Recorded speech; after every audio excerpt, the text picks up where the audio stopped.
قرآن ہے میرا رہنما قرآن، شفا ہے نور ہے قرآن، جلا دل کی میرا قرآن، رضا رب کی میرا قرآن، قرآن قرآن۔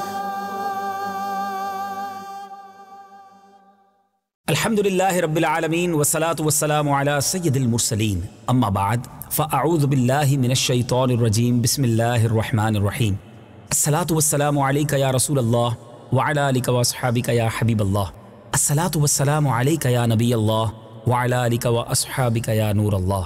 میٹھے میٹھے اسلامی بھائیوں اور مدنی چینل کے ناظرین، سلسلہ ہے ایک قصہ ہے قرآن سے۔ قرآن ہے میرا رہنما قرآن، شفا ہے نور ہے قرآن، جلا دل کی میرا قرآن، رضا رب کی میرا قرآن، قرآن قرآن۔ آج کس قصے کی بات ہونی ہے؟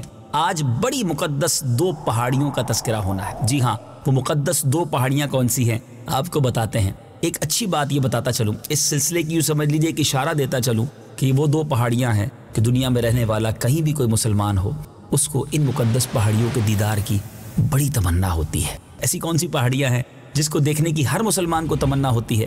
آئیے سنتے ہیں۔ یہ چھوٹی چھوٹی دو پہاڑیاں ہیں جو حرم کعبہ مکرمہ کے بالکل قریب ہیں، اور آج کل تو بلند عمارتوں اور اونچی سڑکوں پر ان دونوں عمارتوں کے درمیان چھت بن جانے اور تعمیرات کے رد و بدل سے یہ دونوں پہاڑیاں جو ہیں برائے نام ہی کچھ بلندی رکھتی ہیں۔ انہی دونوں پہاڑیوں پر چڑھ کر اور چکر لگا کر حضرت بی بی ہاجرہ رضی اللہ تعالی عنہا نے اس وقت پانی کی جستجو اور تلاش کی تھی کہ جب حضرت اسماعیل علیہ نبینا علیہ الصلوۃ والسلام شیرخوار بچے تھے اور پیاس کی شدت سے بے قرار ہو گئے تھے۔ زمانہ قدیم سے یہ دونوں پہاڑیاں بہت مقدس مانی جاتی ہیں، اور حجاج کرام ان دونوں پہاڑیوں پر چڑھ کر بڑے احترام اور جذبہ عقیدت کے ساتھ اس کی سعی کرتے ہیں، دعائیں مانگا کرتے۔ مگر زمانہ جاہلیت میں ایک مرد تھا جس کا نام اصاف تھا، اور ایک عورت تھی جس کا نام نائلہ تھا۔ ان دونوں بدبختوں نے خانہ کعبہ کے اندر بدکاری کی۔ آپ ذرا غور کیجئے گناہ بھی کتنا بڑا۔ تو ان دونوں پر یہ قہر الہی نازل ہو گیا کہ یہ دونوں مسخ ہو کر پتھر کی مورت اور بت بن گئے، یعنی اسی وقت یہ پتھر ہو گئے۔ زمانہ جاہلیت کے بت پرستوں نے ان دونوں مجسموں کو کعبے سے اٹھا کر صفا اور مروہ کی دونوں پہاڑیوں پر رکھ دیا اور ان دونوں بتوں کی پوجا کرنے لگے۔ دیکھیں بدبختی کیسے غالب آتی ہے کہ جن پر عذاب الہی نازل ہوا انہی کو اپنا خدا بنا لیا، انہی کو بت بنا لیا۔ پھر جب عرب میں اسلام پھیل گیا تو مسلمان اصاف و نائلہ دونوں بتوں کی وجہ سے ان دونوں پہاڑیوں پر جانے کو گناہ سمجھنے لگے۔ اس وقت اللہ تبارک و تعالیٰ نے قرآن مجید میں یہ حکم نازل فرمایا کہ صفا اور مروہ کے طواف اور ان دونوں کی زیارت میں کوئی حرج و گناہ نہیں، بلکہ حج و عمرہ دونوں عبادتوں میں صفا اور مروہ کی سعی بہت ضروری ہے۔ فتح مکہ کے دن نبی اکرم صلی اللہ تعالیٰ علیہ وسلم نے ان دونوں پہاڑیوں پر سے اصاف و نائلہ دونوں بتوں کو توڑ کر اور اس کو نیست و نابود کر دیا، اور ان دونوں پہاڑیوں کو حسب دستور سابق مقدس و معظم قرار دے کر اور ان دونوں کی سعی جو ہے حج و عمرہ میں ضروری قرار دے دی گئی۔ اے میرے میٹھے اسلامی بھائیوں، قرآن مجید فرقان حمید میں ان دو مقدس پہاڑیوں کا تذکرہ کتنے پیارے انداز میں موجود ہے، آئیے سنتے ہیں۔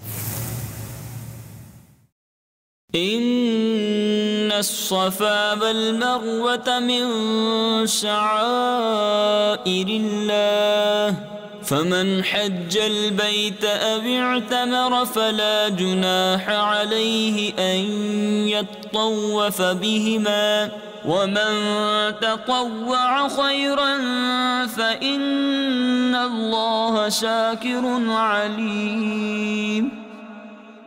ترجمہ: بے شک صفا اور مروہ اللہ کی نشانیوں میں سے ہیں، تو جو اس گھر کا حج یا عمرہ کرے اس پر کچھ گناہ نہیں کہ ان دونوں کے چکر لگائے، اور جو کوئی اپنی طرف سے بھلائی کرے تو بے شک اللہ نیکی کا بدلہ دینے والا خبردار ہے۔ اے میرے میٹھے اسلامی بھائیوں، آپ نے سنا قرآن پاک میں مقدس پہاڑیوں کا تذکرہ کس نرالے اور کس پیارے انداز میں ہے۔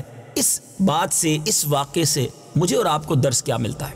صفا اور مروہ دونوں پہاڑیوں پر حضرت حاجرہ رضی اللہ تعالی عنہا نے دوڑ کر حضرت اسماعیل علیہ نبینا علیہ الصلوۃ والسلام کے لیے پانی کو تلاش کیا۔ اے میرے میٹھے اسلامی بھائیوں، ایک ماں کی اپنے بچے کے لیے اس کاوش کو اللہ تبارک و تعالیٰ نے کیسا قبول کیا۔ بی بی حاجرہ رضی اللہ تعالیٰ عنہ کے قدم ان پہاڑیوں پر لگے تو ان دونوں پہاڑیوں کو یہ عزت و عظمت مل گئی کہ حضرت بی بی حاجرہ رضی اللہ تعالیٰ عنہ کی ایک مقدس یادگار بن جائے، اور ان دونوں پہاڑیوں کو یہ اعزاز و شرف مل گیا، اور یہ دونوں پہاڑیاں حج اور عمرہ کرنے والوں کے لیے سبحان اللہ یعنی سعی جو ہے وہ لازم قرار دے دی گئی۔ حج کمپلیٹ نہیں ہوگا، عمرہ کمپلیٹ نہیں ہوگا اگر اس ماں کی اس ادا کو ادا نہ کیا جائے۔ اللہ کے نبی علیہ السلام کی جو زوجہ محترمہ ہیں، بلکہ ایک نبی کی والدہ بھی ہیں، بی بی حاجرہ رضی اللہ تعالی عنہا، ان کی ادا کو ادا نہ کیا جائے تو حج مکمل نہیں ہوتا، عمرہ مکمل نہیں ہوتا۔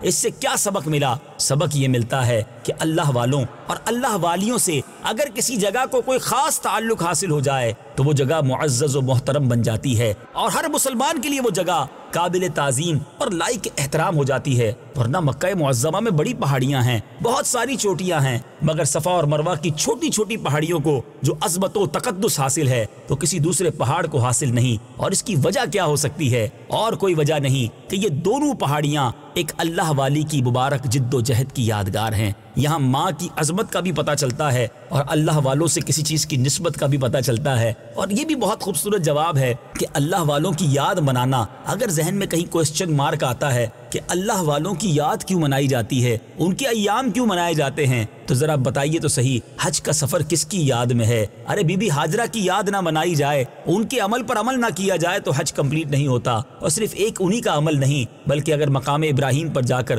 2 رکعت نفل پڑھتے ہیں، حضرت ابراہیم علیہ الصلوۃ والسلام جنہوں نے کعبے کی تعمیر کی، اس تعمیر کعبہ کی یاد آ جاتی ہے۔ اگر صفا اور مروہ کے بعد حج کے لیے ہم مینا میں جائیں اور جمرات کی رمی کو دیکھیں تو ذہن میں سوال تو یہ آتا ہے کہ آج تو شیطان سامنے نہیں ہے۔ حضرت ابراہیم نے تو اس وقت کنکریاں ماری تھیں، مگر حضرت ابراہیم کی ادا کو ادا کرنے کے لیے آج مسلمان ایک پتھر پر کنکری مارتے ہیں۔ حج کا سفر تو ہے ہی اللہ والوں کی یاد، تو آج بھی اگر کوئی اللہ والوں کی یاد بناتا ہے تو اس میں کسی قسم کی کوئی خامی نہیں۔ تو اے میرے میٹھے اسلامی بھائیوں، اندازہ ہو گیا ہوگا آپ کو کہ صفا اور مروہ کس قدر مقدس اور مبارک پہاڑ ہیں، اور ان مقدس اور مبارک پہاڑوں کے مقدس بننے کی وجہ بھی آج آپ نے سن لی ہے۔ اللہ کریم مجھے اور آپ کو فیضان قرآن سے منور فرمائے۔ مدنی چینل دیکھتے رہیے، اگلے سلسلے میں کسی اور قصہ قرآن کو لے کر حاضر ہوں گے۔ صلو علی الحبیب صلی اللہ تعالی علی محمد صلی اللہ علیہ وسلم۔ قرآن ہے میرا رہنما، قرآن شفا ہے،